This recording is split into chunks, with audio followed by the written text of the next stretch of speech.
Alright, so before we talk about the big players of E3 for Nintendo, I quickly want to run down the stuff from pretty much day 2 of the Treehouse instead of the first day. So, calm your jets later, Gator D. We're gonna get to it in a moment. It's gonna be the last 2 minutes or so. We just discuss about the big thing. Just brush off Zelda Breath of the Wild like it's nothing. You spoiled it. That you're supposed to save it for last. We're no longer on speaking terms. Just call it Zelda U. Not call it that game yet because we haven't got there yet. Everybody knows it now. I know. It's not taboo to say its subtitle anymore. Yeah, but we haven't reached it. We haven't reached to it yet. Or got there Okay, yet. but anyway, so the other things Nintendo announced basically showed off during all of day 2 of the Treehouse. They did show off some Zelda U, so it is topical for this segment of the Nintendo discussion. So take that.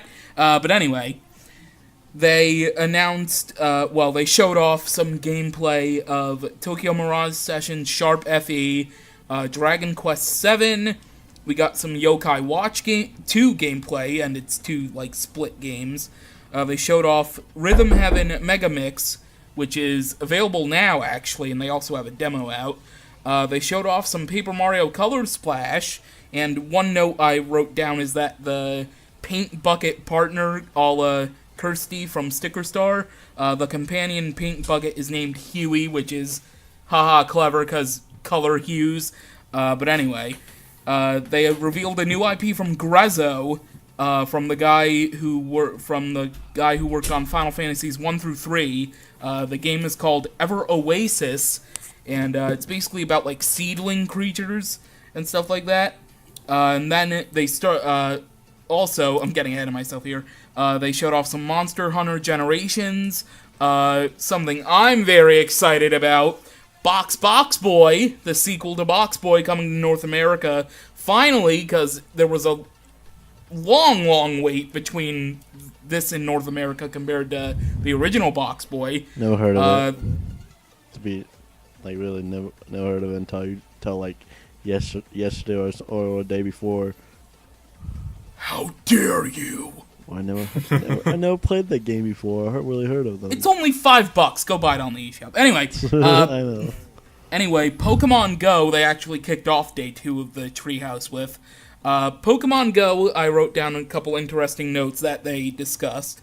Pokemon Go is going to have a thing called Go Plus. It's basically a watch-type peripheral with a little drawstring you wear on your wrist. The watch, the Pokeball thing, it will flash when Pokemon are nearby, so you can just have your phone in your pocket and the watch will flash. Currently, there are plans for Go Plus to be out in July. It will also be available in stores. It'll be available for $34.99, which is, for now, Pokemon Go will feature Kanto Pokemon only, but there are plans to eventually add more generations. And also, eventually, there will not only be a trade feature functionality, but there will also eventually be a connection to the main series Pokemon titles with Pokemon Go. They didn't really elaborate on that other than saying eventually there will be connectivity, but that's that. And then another game that they announced, one more before we get to the juicy stuff, is Mario Party Star Rush, and the main thing they showed about Mario Party Star Rush is a new mode. They specifically said it's one mode in the game, is Toad Scramble, which is basically Toad Party, so they could have called this Mario Party, or they could have called this Mario Party Toad Scramble, or they could have called this game just Toad Party, since this seems like the thing they're going for, pushing advertising-wise. Basically, it's a Mario Party where they got rid of the car, at least in this mode, so hooray for that. But you do chase after stars, you defeat bosses for stars, and you all play at the same time. And you can also call upon Mushroom Kingdom residents in order to enlist them to help you along the way as Toad. And along with this, the long forgotten about at this point, Donkey Kong, Rosalina, and Wario's Super Mario amiibos in the Super Mario line that everybody and their mother has been waiting for ever since Mario Party 10 came out. They were finally announced, but not only were those 3 announced, but we're also going to be getting in the Super Mario amiibo line Diddy Kong, Daisy, Boo, which is going to glow in the dark, which is freaking amazing, and everybody's favorite, Waluigi. Wah! So, Nintendo's not so big hitters from the Treehouse, Day 2. What did you guys think of everything from all of those before we get to the bigger games that they showed off during Day 1? Well, the thing is, I wouldn't really see like Day 2s or anything. I didn't know that much about, like, most of the stuff they mentioned. I didn't even really knew about really that much. I knew some of the stuff, but not that much about them, or even some of the games they mentioned I didn't even know about, because I really only watched like a little bit of Day 1s so I mean that's kind of a little my fault, and really didn't really want to watch Day 2s that much, just because I kind of got a little, when watching Day 1's Treehouse, kind of got a little bored of watching it after a little while. But anyway, I'm excited for Pokemon Go a little bit. Not so much. I'm kind of more excited for the Pokemon Sun and Moon, but I'm gonna talk about more of that when we get to Day 1's. Like you said, the juicy stuff. But with Pokemon Go, really just to have Kanto store at first.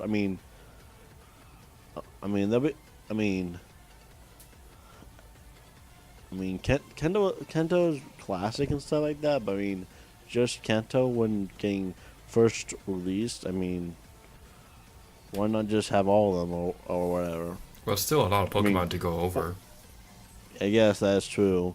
Or at least have maybe like 2 generations launch it, like maybe Kanto Johto, then Hoenn Sinnoh, then Unova and Kalos. Maybe have like release them as in 2 regions, maybe, or 2 generations of Pokemon. I guess I would say. Well, keep in mind that they're still in the beta mode, so I think when, like, before Go Plus comes out in July, which they're targeting, I think their plan is to release at least Johto before that launches. Like, release the Johto Pokemon before that launches. I don't think they're gonna do it in, like, 6-month spans where you get one batch of Pokemon. Like, at most, I think they do it every 3 months. So it's not like it's too much of a wait. And plus, during the Treehouse, they had Jay-Witson and Cybertron, who were our big beta testers, and they barely found like 50 Pokemon out of the 150 that are already available. So, oh, wow. It's like, it'd probably be a lot harder finding them all right away if they just had all 720 prior to Sun and Moon. Well, 721, because apparently Volcanion's still not officially released in North America. But if they had all 721 right away, like, that would be insane. Yes, and also they probably need to, like, make sure the game will be okay before they even add anything else. So that's why they probably just started out with Kanto. Yeah. That makes sense? Yeah, that does make sense. They could do that. That makes a lot of sense and stuff to have that, to make sure it works and stuff and everything, and make sure that people can because the more time you have, I guess the better. And also, the price of Pokemon Go is a little expensive though, so I'm not that much excited about Pokemon Go, but I'm a little excited for it. Kind of like I said, I'm more excited for Pokemon Sun and Moon. Well, that only Go Plus, which is the watch thing, is going to be $35. I don't know. I don't know how much. Oh. I don't know. I don't think the original app is I think the original app is free. I'm not too sure. Maybe it's maybe okay. $5 or something. Maybe if it's priced, but okay. it's just the watch thing that is going to be $35. Okay. So I'm just don't know that much about. I just don't know that much because I really didn't really watch Nintendo's Treehouse. I didn't even watch Day 2's Treehouse, but because I like I said, I only watched a little bit of Day 1's. I didn't even watch the whole Day 1's conference, or I guess Treehouse, not conference. Because like I said, when you were talking about like all the different games that were now were announced or mentioned it on Day 2, most of them I did not even know. But yeah, excited for some of the amiibos, like you said, the Boo glowing amiibo. That sounds cool. And just different amiibos and stuff, and some of the different games, like I said, Pokemon Go. Really, I mean, not really any other games I kind of excited for that much. I might try out like the new. Was it Paper Mario? Color? Yep. I might try that out. I don't know. I mean, not really a big Paper Mario or Mario Luigi guy fan, or any of the Mario RPG fans that much, really. You talk forever. Sorry. I think that means you can go now later, Gator. Yeah. I mean, there wasn't really anything besides Pokemon Go. Well, first thing I want to bring up is that when I first heard the Boo Amiibo was going to glow in the dark, my first thought was, I have my Amiibo stuff on my wall, and my bed is like right across the room from it. That Boo is going to be freaking creepy at night. That'd be funny. But as for the other games, Tokyo Mirage Sessions still looks really awesome. Mario Party Star Wars, that game, it looks a lot better than the more recent Mario Party games. Because first of all, there's no stupid car, and I really like the idea of everybody moving at once. And I'd be perfectly fine if just the entire game was just that Toad mode. But it still doesn't look as good as the older Mario Party games for the Nintendo 64 and things like that. But this game definitely does still have potential for the Mario Party series making a comeback. I think they showed off a new RPG, Ever Oasis. Is that what? I think that's what it's called. That game looks pretty interesting. I might try that one out. And Paper Mario Color Splash, this game, when it was first announced, I was cautiously optimistic because it looked very similar to Sticker Star, and that's like the fan-hated game in the series. But after seeing the new trailer and the Treehouse demonstration, now I might get a little bit of hate for saying this, but I think this game actually has a lot of potential than most people are giving it credit for. Because even though it's taking a lot of inspiration from Sticker Star, I think it's going to try to. It is taking inspiration, but I think it's going to improve upon it and make the gameplay and fix the problems that people had with that game. Because the card system that's replacing the sticker system from the 3DS game, the card system, it looks like it's easier to pick up cards in this game. It looks like you have more of a reason to fight enemies because you're going to get cards based off of the enemies in the game, and your hammer will level up over the course of the game. The visuals for the game look really beautiful, obviously, if you've seen the trailers, and even though the most of the NPCs are just like generic toads, their dialogue is hilarious in the game if you've read it. Yeah. The thing I do want to mention, and you think you're gonna get hate for saying Color Splash has a lot of potential, I'm gonna get a lot of hate probably for saying that.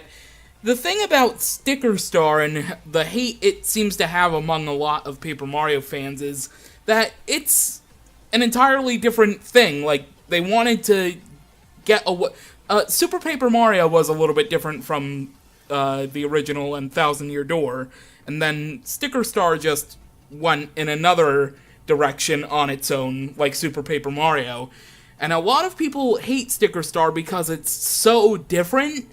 But really, if you actually play the game, it's not really too bad. It's not all that bad. A lot of people just hate it because it's something different than what they're used to.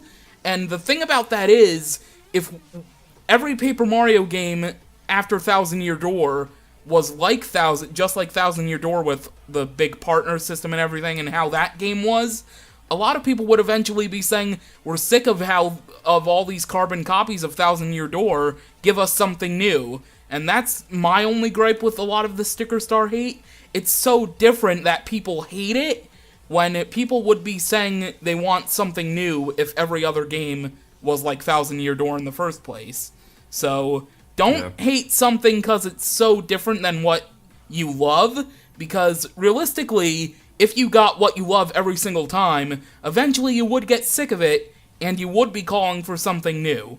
And I agree with you that Color Splash seems to improve on Sticker Star, because I do admit, I like Sticker Star, and that's why I said I'd probably get a lot of hate. I do like Sticker Star, but it did have its problems. I'm not saying it's the best Paper Mario game, but it's not the worst, in my opinion. So, but yeah, Color Splash, I think, does improve on it, and I'm interested to see how Color Splash's fan reception ends up being. And speaking of Thousand Year Door, did you guys see that, I think it was Reggie who said it no, it was the producer of Color Splash that appeared on the Treehouse. I think in a Game Explain interview, she said that if fans wanted it, they would remaster Thousand Year Door, if the fan outcry was enough. Which is weird considering that's all people want. Everybody just screams, give us a new Thousand Year Door, or they scream that they want an HD Super Smash Bros. Melee. So, I mean, it's just something to point out. Well, I haven't really played any of the Paper Mario games, so, I mean, I don't know. I'm not really excited for that game that much. I actually just got my first, I guess technically sort of got two. I mean, technically I got one game, but, I mean, it's two different games. I mean, two different series in one game, like the Paper Mario series and the Mario and Luigi series. You're talking about Mario and Luigi Paper Jam? Yeah, because I just got that game today, and this game is going to be my first Paper Mario game, as well as my first Mario and Luigi's game, so, I mean, I can't really judge that much on that, just because this is my first game. But I did hear that Thousand Year Door, Paper Mario Thousand Year Door, was like a lot of people really like, always like the best Paper Mario game. Yeah, but I don't know that I really haven't really played any of them. So besides the the newer one, besides the Mario Luigi Paper Jam, which I just got today. And plus I got it just to try it out and stuff. Have you guys played that game at all? I haven't played Paper Jam, but I do love the Mario and Luigi games. But I will say, don't judge your opinions on the series and the entire series just on Paper Jam, because I don't think you obviously. Yeah, because I don't think you've really played a true Mario and Luigi game until you played Bowser's That Story, because that's like the best Mario RPG ever. Okay. Yeah, I saw that. Actually, I actually saw that store today, but I mean, I decided to go with this just because it is Paper Mario and Mario and Luigi kind of together as one game and stuff, but. It's actually probably more of a Mario Luigi's game though, because the title. Because, yeah. The thing about well, I mean, the paper enemies are in it and stuff. The thing about the Thousand Year Door remake is that my first thought was they're going to pull Majora's Mask 3D with this. They're going to say that they're only going to make it if there's enough feedback for it. But they must have seen the feedback that game has had over the years. They must have seen that people have been wanting it. So I think they're just saying that to throw everybody off, and that they are actually making it, and it's going to be released in a couple years from now. What? Yeah, I actually saw a remake of a classic Nintendo 64 game on the DS a while ago at the store. It wasn't Mario Super Mario. It was not Super Mario 64. It was a different game, which I didn't know they even created a DS version of that game, or at least it might be a DS version of that game. I don't know. I'm just assuming it is. Which game is it? Diddy Kong Racing DS. Which I thought they have a DS version of the game. like really? Didn't know that. Yeah. And by the way, breaking the fourth wall here, when Green Cobra's Gaming is saying today, because I don't know when we're all posting this video, but we're recording this for me and Green Cobra's Gaming. It is June 18th. For Later Gator to you, it's the 17th. So just keep that in mind. Yeah. Actually, because I'm a dirty when I West say Coaster. today, technically when I say today, it was yesterday because technically I got the game Even yesterday. But it's 12:52 my time, 12:52 a.m. my time on the 18th. But I actually got the game on the 17th. So Basically, this video is in a giant time paradox. This entire video is a lie. Worse than the cake. yeah, today, tomorrow. I guess I should say tomorrow. It just seems like today because I've been awake since I guess yesterday.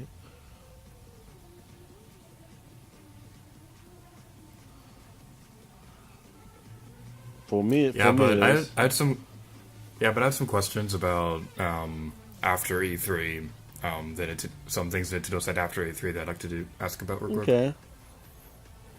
All right, so after E3, Nintendo mentioned that they would like to make a Zelda game based around Seek, and that Miyamoto would like to make a new kind of Mario game. So, what do you guys think? Wait, about that? what about the Zelda game? What about Zelda?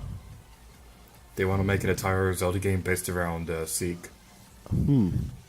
Well, I mean, I don't know that much about Sheik that much, but I only know that Sheik's a Zelda kid really, so I don't know that much about Zelda. But with the Mario game, I would love to see maybe like a 3D Mario game like Galaxy of Sunshine for the NX. Like the style of Galaxy of Sunshine, like the 3D style, I guess I would say. Yeah, from the interviews I saw, well, yeah, technically interviews, but news articles of the interviews, I think with the Sheik thing, they said they explored the idea once. I think that's the word they used. I think they said they explored the idea of doing one, but I don't think, they're concrete plans. Because I know that they, I also read a thing where basically the entire existence of Linkle in Hyrule Warriors Legends is based off the fact that when Breath of the Wild was first revealed and everyone thought Link would be a girl this time around, that's basically how Linkle was created. So I think they did say they explored the idea, but I don't think they had a concrete enough thing to work off of. But as far as the 3D Mario thing, I fully expect, in a couple months from now, Nintendo to, or probably next January, I fully expect Nintendo to say, oh hey, for E3 this year, it's gonna be solely based off of the next great Mario adventure for the NX. So join us at E3 and, and it'll probably be all day on the treehouse the first day like Breath of the Wild was. It'll probably have a big grand setup with the show floor with big statues and models of stuff based off the game. I would really like it to be... I think Miyamoto said it would be a little bit different from traditional Marios. I think that's what he said. Don't quote me on that. But I really think it's going to be some type of new 3D Mario, because it's about time. 3D World doesn't really cut it as the great next 3D Mario adventure.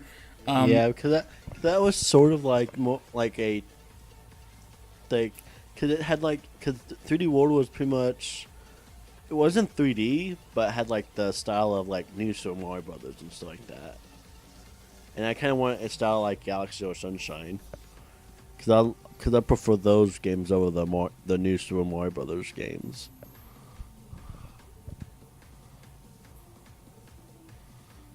Yeah, I said that.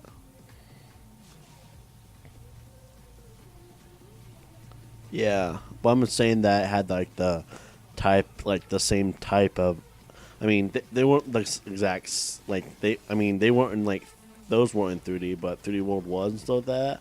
I'm just saying that had like the same kind of touch to it. You know what I'm trying to say? Yeah. Uh, But yeah, I really hope the next Mario game is... Honestly, I'd prefer something along the lines of a new Sunshine, because it's been so long since... Sunshine HD remake. I'm kidding. Honestly, I wouldn't be surprised if they did that, if I if mean, the next big one wasn't like another Sunshine. I wouldn't be surprised if they remade it along with like a Luigi's Mansion remake, and I'm honestly surprised like we didn't get any information of this apparent NX Luigi's Mansion they're working on, although that'll probably come up sometime during the next year. I mean, but I'm hopeful the next 3D Mario will be pretty good, but we'll have to wait and see. So. Yeah, I hope so. I know a lot of people. The way Miyamoto worded himself gave me the impression that whatever this new Mario game is going to be, it's basically going to be the equivalent to what Breath of the Wild is doing for Zelda, where it's where it's a brand new Mario game, and it's kind of like challenging what people are expecting of the series, and whatever games are coming out after this are going to be based off of the ideas that this new game is going to introduce. I hope. Oh goodness, I hope so. I hope the 3D Mario game doesn't take like 3 or 4 years or so, like how Zelda U, or I guess Zelda Breath to the Wild, or Breath of the Wild, I guess, was. It wouldn't take that long. Hope they don't. Hopefully, they don't keep delaying upon delaying it. Like, do they really? I don't think they really delay Mario games that often. Yeah, they usually don't. Yeah.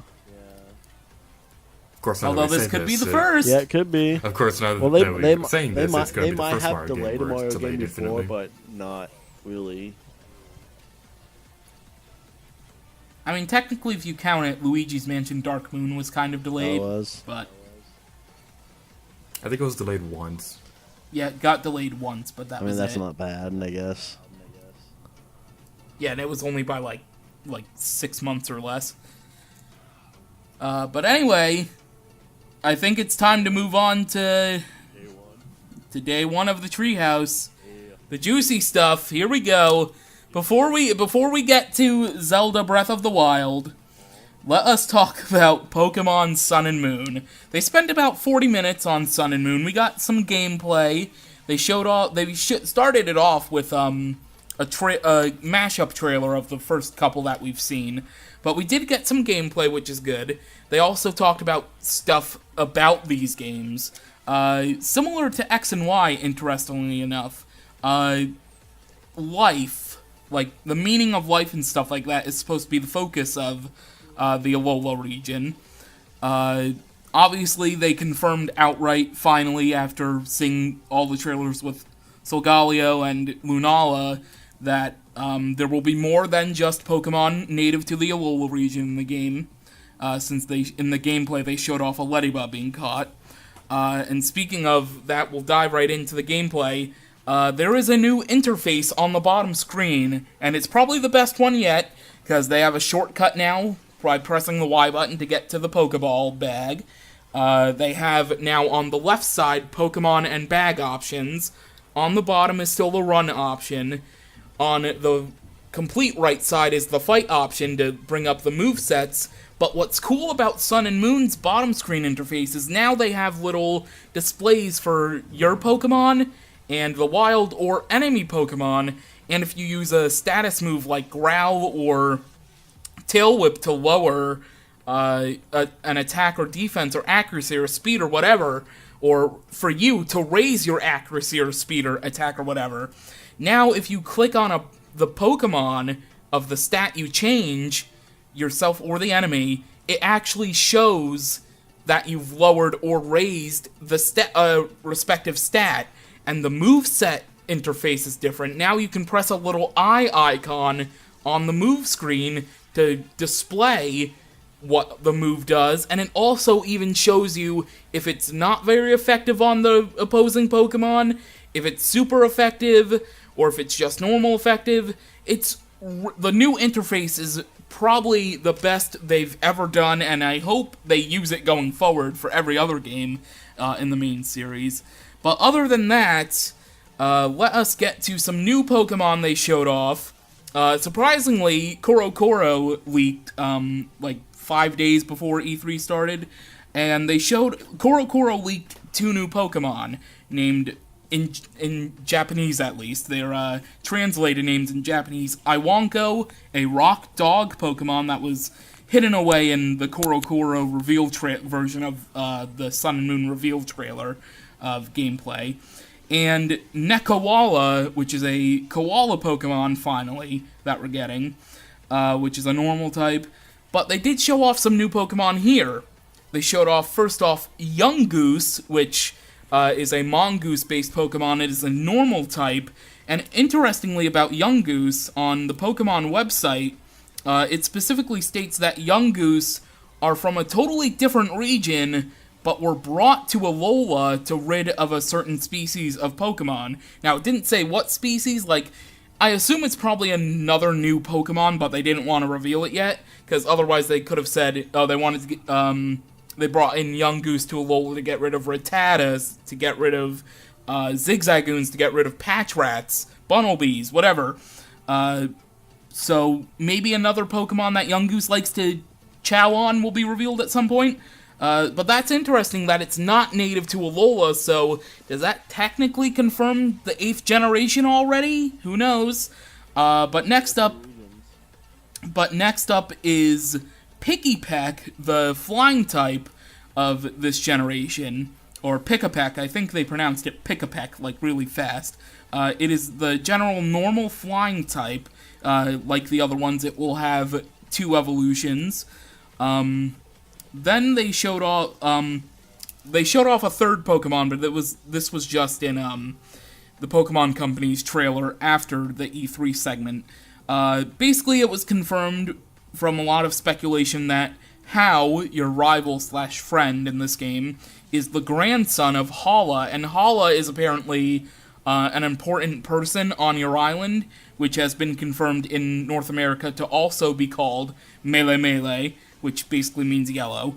Then, something really interesting, Hala mentioned during the trailer, before a big ceremony where you have a battle with your rival, specifically named Tapu Koko as, like, an important deity Pokemon, of your island. I believe it's the Mele Mele Island, but Hala did mention that there are 4 different Guardian Pokemon, deity Guardian Pokemon, for each of the islands in Alola. So, that basically confirms 4 more legendaries other than Magearna, and Solgaleo and Lunala, so that's an interesting tidbit. And then at the very end, after some gameplay with the rival battle and everything, they revealed off a new mode, a new battle mode, called the Battle Royale. It's basically an upgraded version of free-for-alls from Omega Ruby, Alpha Sapphire, and X and Y. Basically the battle ends as soon as you knock out one trainer's Pokemon lineup. You can choose up to 3 Pokemon per trainer, so that's interesting. And then, during the Pokemon Company's trailer that they uploaded after the E3 segment, they revealed the generic bug type of the region, and its name is going to be Grubbin. It's the larva Pokemon, so that's everything with Pokemon Sun and Moon. What did you guys think of Pokemon Sun and Moon? I'm teasing you a bit more, guys. We're going to talk about Sun and Moon individually before we talk about Breath of the Wild. So, what did you think about Sun and Moon and everything they showed off? It's a Pokemon game, and that's about it for me.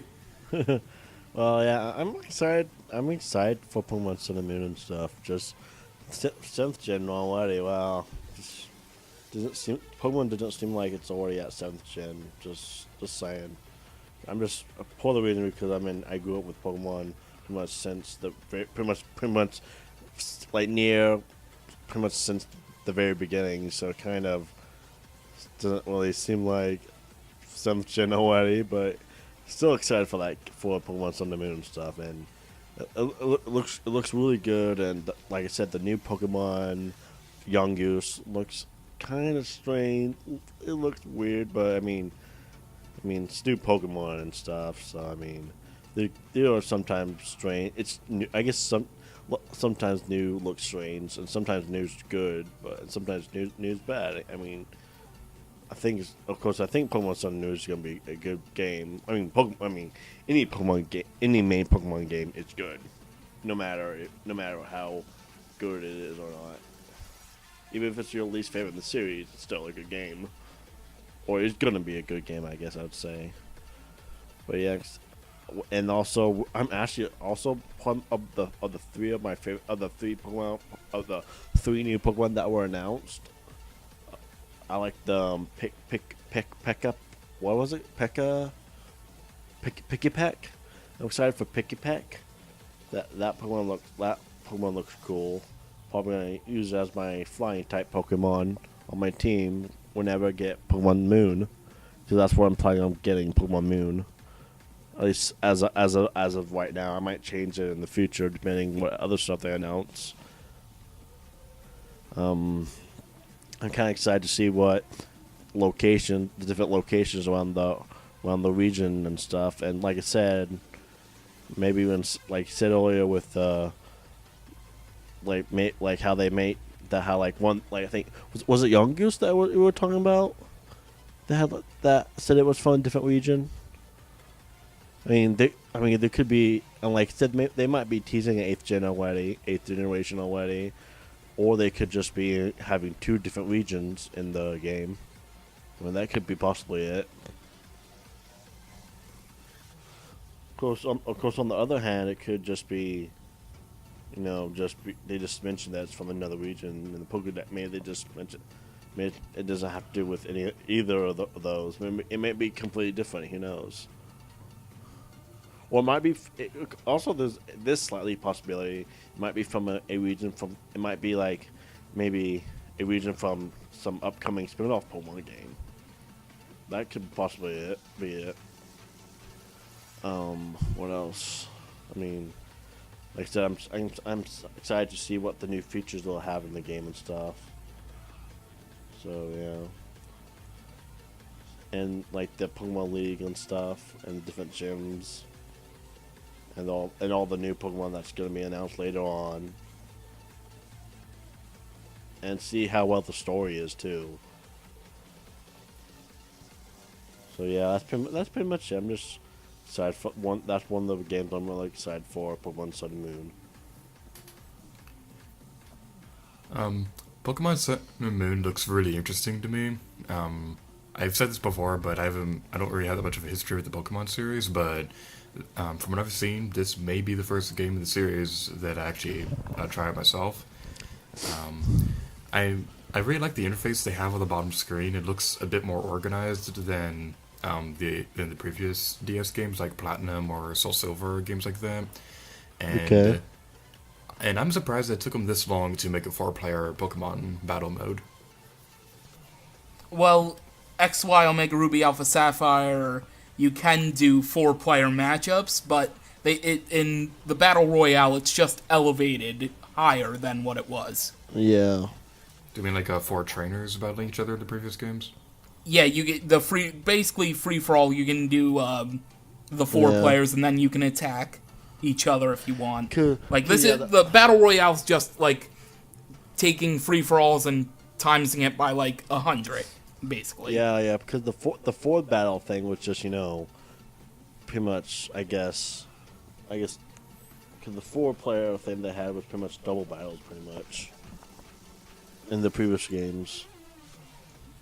Well, you can treat it as a double battle, or you can attack your partner and I'm talking about everything. the previous games, not this one.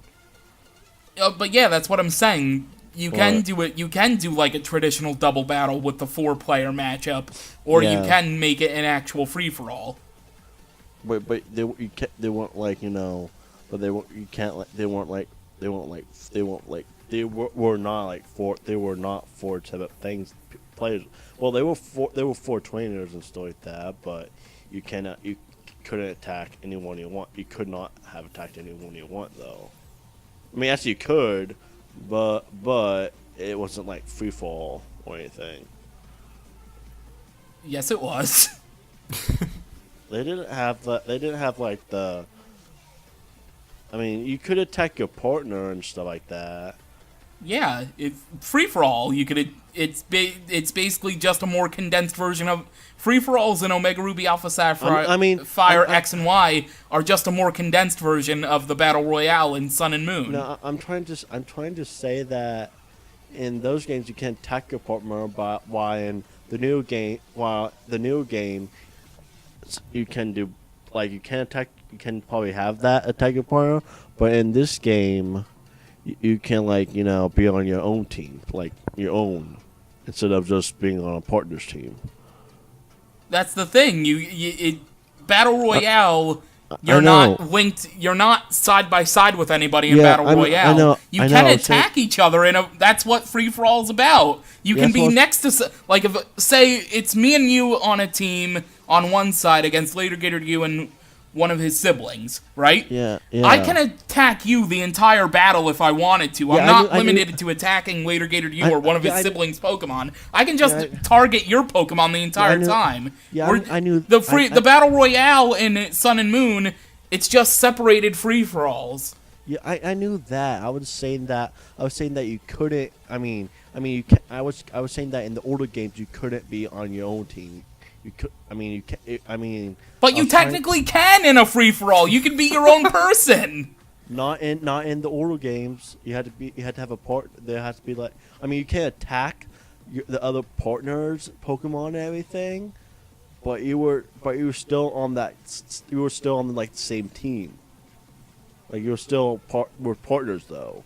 Yeah, you might be still on the same team, but it's still a free for all. I get what you're saying that they're separated, which that's what I was saying. They're separated now. It's not like you're linked to somebody, but still, even if you're in a technical quote-unquote double battle, you can still make it a free-for-all, and you can target your partner the entire time, and then that's win not it all for free-for-all. yourself. That's not really free for all. Free for all is by yourself. So what did we learn today? I don't know anything about Pokemon. Free for all is by everyone for themselves. While double battle, you're on a team, even though you still can't attack your partner, but you're still on the same team and stuff. No, a technical double battle, that's why on XY Omega Ruby Alpha Sapphire they call it 4-player match. Because it's not a technical double battle. It might be two people on different sides, but you can still attack one another. I know what you're saying, that in a double battle you can't attack your partner. A traditional double battle, you cannot do that, really. But in XY Omega Ruby and Alpha Sapphire, it's not a technical double battle. It can be a free-for-all. If you want, you can just say, screw it, we'll not attack each other, partner, let's just work together as a team and take them down. But if you want to, you can attack your partner, then just go all crazy and attack the other team by yourself. I never said you couldn't do that. I never said you couldn't do that at all. That was what you were implying. No, it was not. That's not what I was saying. You were misunderstanding me. No, you were saying that you can't attack each other if you're on a team, but you can. That's what it was about in Omega Ruby Alpha Sapphire and X and Y. I was saying it wasn't free fall for yourselves. I wasn't saying that you. I was saying that you can't be on your. I know you can. I know technically you're on a partner's team. I'm saying you can be by yourself if you're on a partner's team and attack your partner's team. But I'm saying you can't officially be by your self. No, I get where you're coming from with that, but you're just disputing what I'm saying, that you can technically do that in XY Omega Ruby and Alpha Sapphire. You might be side by side with somebody, but you can say, screw you, I'm attacking you the entire time until you're gone. I knew that. You can do that. But you were just saying you can't to me! That's my issue! You were just saying you can't! I've been spending like 10 minutes trying to dispute that! No, I was not. I was not saying that. But you did! No, that's not what I have the evidence on recording! that's not what I was trying to... This is worse than your flip-flopping of the Final Fantasy 15 VR! Why is it that when we're always on Skype, you always end up yelling at Kiriko's game? The thing is, I was trying to explain to Lady to you how it works because he's never played a Pokemon game and stuff. Because whatever. Because free for all is like, because free for all is by yourself only. Like you not even have a partner. I mean, I was sort of trying to say. All I was saying was you can go in it's specifically called 4-player match. It's either 2-player match, which is 1-on-1, or 4-player match, which you can either make it an official double battle, or you can make it a free-for-all. You might be side by side with somebody, but you can, like I said about 7 times now, you can basically flip your partner off and say, I'm attacking you, and then attack the other team after you take out your partner. It's called 4-player match. Not double battle. You can make it a double battle if you want. You can make it a traditional one where you don't attack each other when you're with a partner. But it's not called double battle. It is 4-player match. I knew that. It's 1v1v1v1. It's not technically called free-for-all, but it can be a free-for-all. That's the only thing I'm disputing with you on. You were saying it's not an actual free-for-all. I get the side where you're coming from where... You're in the battle royale. You're by yourself. You're not linked to anybody. But there's 2 different coins to that free for all phrase.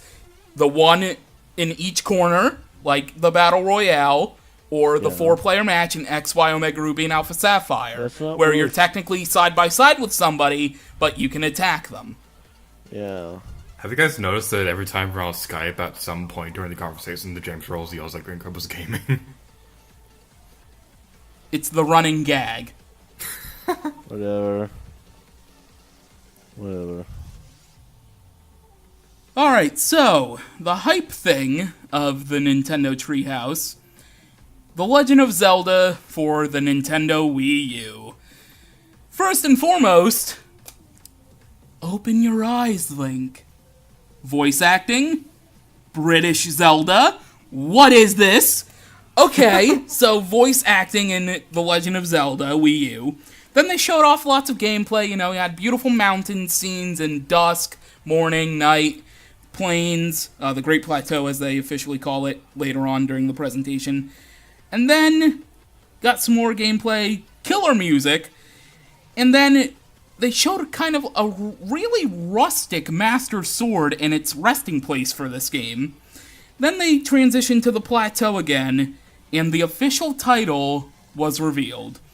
This game is called The Legend of Zelda Breath of the Wild, and the meaning of Breath of the Wild as the title for The Legend of Zelda for the Wii U and NX is because the Breath of the Wild, the title focuses on the entire world. That's basically what they said that the title is about, because they even mentioned it during the Treehouse. Usually the title is referring to an item or some certain point in the game, but this title is all about the open world that you will experience in this game. So, a few key things to point out. During the gameplay, the Great Plateau that the demo was pretty much all focused about was considered to be the birthplace of Hyrule, something to keep in mind when you try to figure out where this goes on the timeline.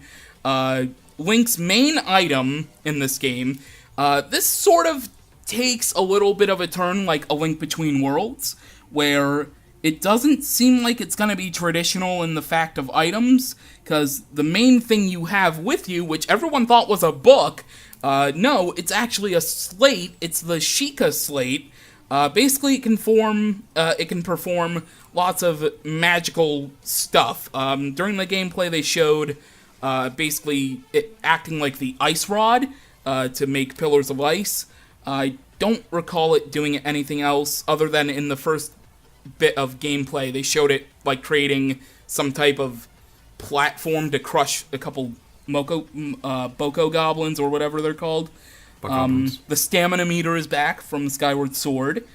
Something interesting is that weapons will break over time in this game. They showed it off quite a lot, actually. But not only can you have swords, but you can use axes as weapons. You can use spears that enemies drop. You can use clubs that enemies drop, and things of that nature. You can use tree branches if you want. During one point near the lake area of the plateau, they showed off a Korok, which I think has only appeared in the Wind Waker, if I'm correct. Correct me if I'm wrong, since you're the one playing Wind Waker right now. Yeah, Koroks have only appeared on Wind Waker. Okay. They showed off the Temple of Time, which is going to be like a back and forth thing because of the Guardians that appeared in the first trailer. Other interesting things, just little tidbits. Enemies will apparently sleep at night. Some enemies, not all. You can use your shield as a snowboard during the. That is just so awesome. Nice. Yeah, during the mountain things. Apparently, there will be no hearts and no rupees that appear naturally in the grass in this game, at least in the Great Plateau while they were playing it. To heal your hearts, you will have to grab food items all over the world. You can get apples, you can get steak, and stuff like that. You heal your hearts with food. And I believe with rupees, I think they mentioned something about selling old junk for that. If I look on my notes, yes, they did say that. At least that's what I wrote down. I probably just cliff noted it and didn't get the full story. But they took a different musical approach in this. Now it's not like a traditional dun dun dun dun dun dun that you hear usually. They made it seem more natural, like, just go with the wind. Go with the wild, if you will. All throughout the world, there will be things called shrine trials. There are apparently over 100 shrine trials, which are miniature dungeons in this game. I believe there were like 4 that they showed off in the treehouse, and there are 4 like in the Great Plateau area. I alluded to this earlier. There is no female Link. Anuma outright confirmed no female Link in this game. Ganon was mentioned during one point of a shrine trial with one of the monks or whatever. Nothing officially other than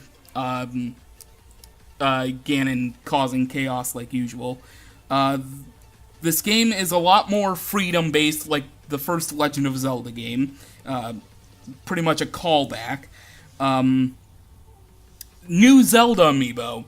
Archer Link, Riding Link, I think it's just called, and a Guardian amiibo.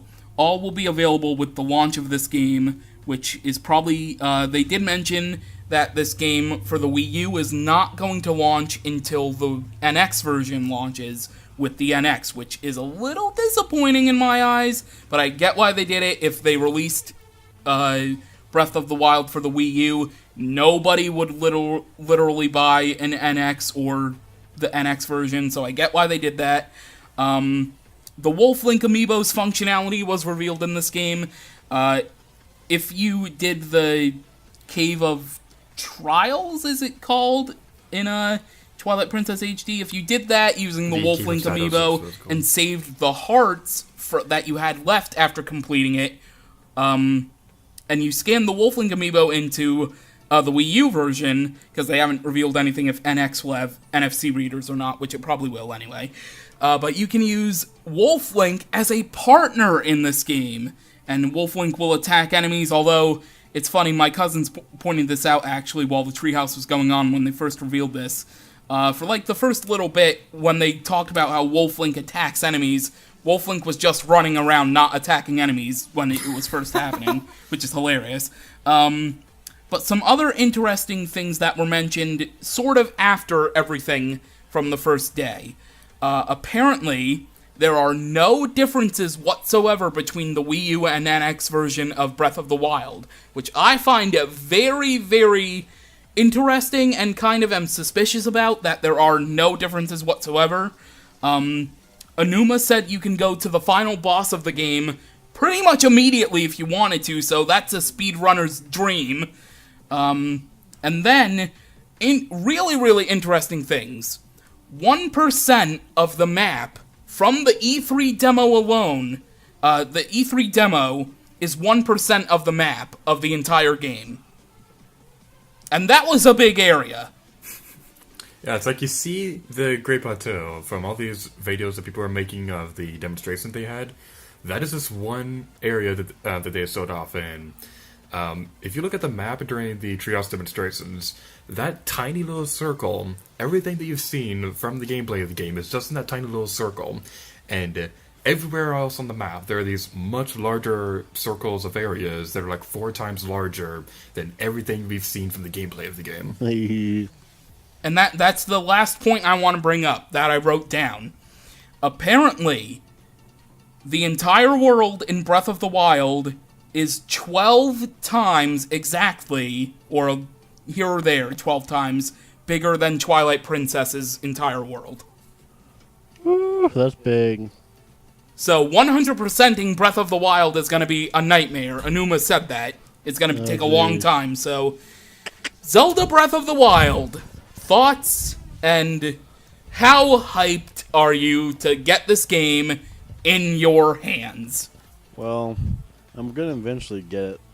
Well, I mean, I'm not that big of a Zelda fan, but I'm most likely gonna get it.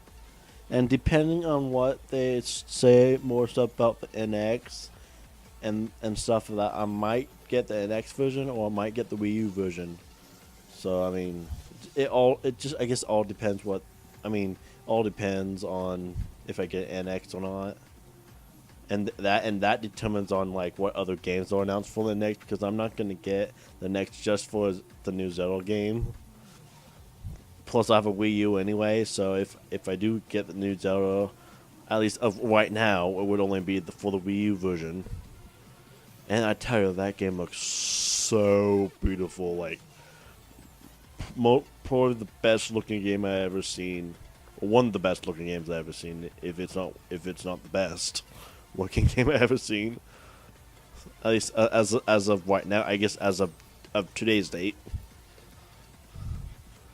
And I like how they I like how you guys said it's so the map's just really really big. Like how I said it's 12 times as big as the Twilight Princess, which actually I am playing through Twilight Princess by myself right now. So I mean, and yeah, I mean, wow, that's a big map.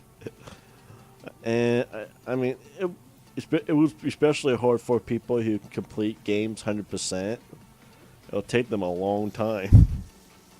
Of course, they'll eventually get it there, but it will take a long time to complete everything and see everything and stuff. But yeah, we're excited. Like I said, open world Zelda game, and like how you have to build and craft stuff, and everything for your like you said, like food and stuff. Which is interesting and stuff. And the game just looks so beautiful. I mean, I think it will be worth it when it comes out, despite with all the delays. Even if it gets like more, like 1 or 2 more delays, which might or might not happen. Of course, they only release a release date, but if it does get delayed again, it would still be worth it no matter what. In my opinion, I think it will be worth it no matter what. So I have a lot to say about this game. but I don't think I'm going to say all my opinions right now because we're already at 2 hours and 20 minutes for recording. Yeah. So I'm just gonna say some of my more bigger opinions. Like Breath of the Wild seems like it's taking everything that I've loved about the other 3D Zelda games and just like merging it all into one. Like it's taking the fact that you could take enemies' weapons from like the Wind Waker, but expanding upon that, that you could take any weapon in the overworld. It has a large variety of weapons from Twilight Princess. It has like really beautiful sounding music and just an interesting looking overworld from like Skyward Sword and things like that. Just everything about this game just looks really stunning. Like my only legitimate complaint about so this game so stunning. far is the fact that Link is right-handed in the game, but that's like nothing compared to everything else I've seen about this game. Oh, The yeah, visuals look totally. beautiful, the gameplay looks fun, just everything about this game just looks so amazing. Yeah, it might go as high up as maybe Ocarina of Time, maybe as good as Ocarina of Time. You never know. I'm gonna go out on a limb right now and say this may replace Link's Awakening as my favorite Zelda game when it comes out, just from the Yeah, little bit that I'm a- we've seen of this game. Yeah, it might. Well, I mean, I really hope I'm not like I said, I'm not a big Zelda fan, and only played a little bit of Ocarina of Time and a little bit of Twilight Princess. So I mean, so I'm still fairly new to the Zelda series. So, but I'm still looking forward to that game when it releases. So It just looks so beautiful. So a few beautiful. other opinions I had. They did say that there are not going to be any hearts in the overworld, but I'm curious to see if this means that we're also not going to get any heart pieces in the game. I doubt that. I think there will be. I think there are still going to be some in the game, and that might be some of the rewards you get for the different shrines spread across the overworld. But it just whenever I think about this game, like everything that they've said about this game just like makes me wonder about what else are they going to do with the game, because like you've replenished your health now with food in the old world, but does that also mean you're going to have to also feed your horse when you're riding Epona?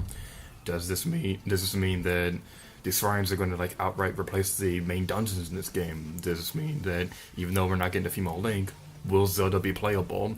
Is Zelda the only speaking character in this game? Is there an option for a left-handed Link? There's just so much to wonder about this game. Like, we know a lot now, but there's still so much we don't know about this game. It's really exciting. Yeah, I know.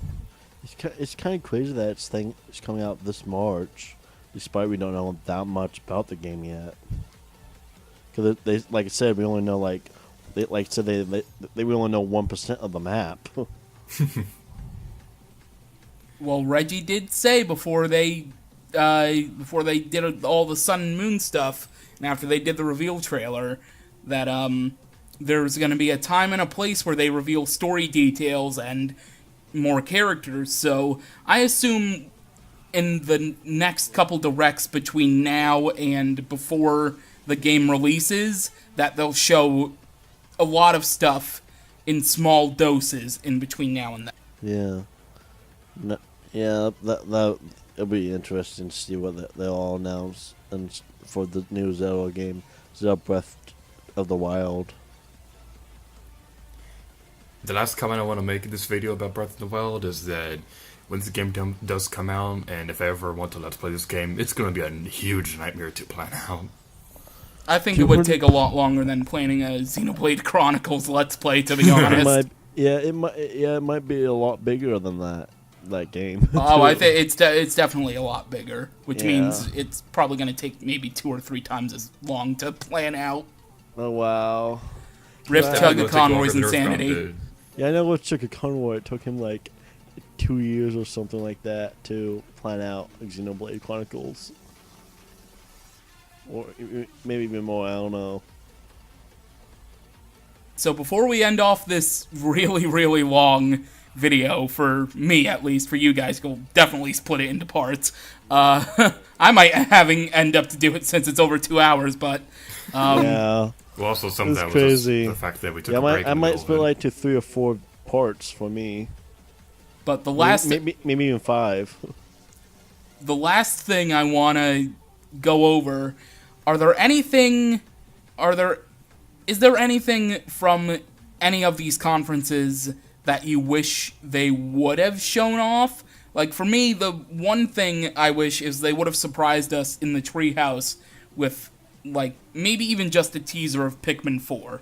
Like, anything like that. Is there anything you wish any of these conferences, any of these companies would have shown off that you feel like maybe they are gonna be saving for some other time, but if they had the ability to show it off, they should have? Well, first of all, I'd like to say I actually thought they would probably show off more of the Kingdom Hearts 3 and Final Fantasy 7, which we did mention earlier in this video. But yeah, those are the two games I kind of wish they showed at Sony's conference, which I was kind of disappointed that they didn't show either of those games really that much really. I'm only disappointed they didn't sell Pikmin 4 and a North American version of Mother 3. I didn't expect they would sell Mother 3. It's something that I've been wanting forever. But what I think they're going to do instead is that they're going to have, for Mother 3, if they are going to release it this year, then what I think they're going to do instead is they're going to have a direct sometime later in the year and surprise everyone saying, here's Mother 3, it's on the up today. Pikmin 4, I think they're moving it to the NX, and they're going to sell that when they make that the Nintendo Direct, showing what the NX actually is and what games are going to be launching on it.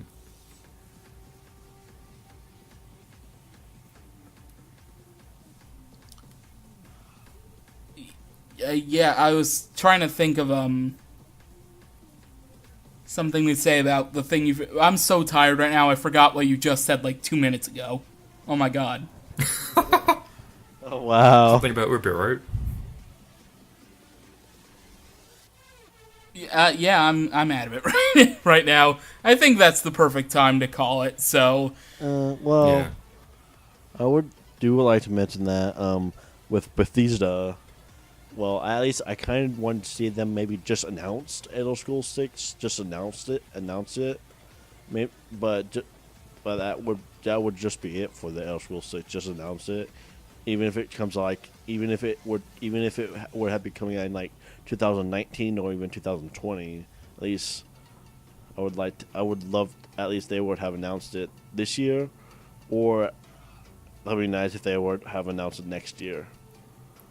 Conference for E3's announced a game far ahead, was like 2 years ahead of during the announcement, so I don't think they would have announced something for 2019 or 2020. Yeah.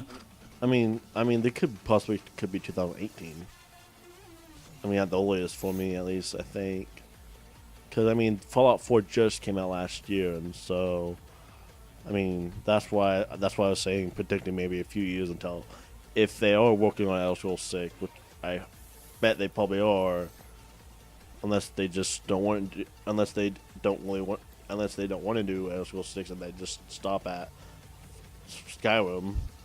That would be a big way to just stop it, though. Yeah, I think it will be a few years until at least they release it. I think it would be at least 2018 until we get Skyrim 6. Or not Skyrim 6, Elder Scrolls 6. But I think it would be maybe more like 2019 or 2020.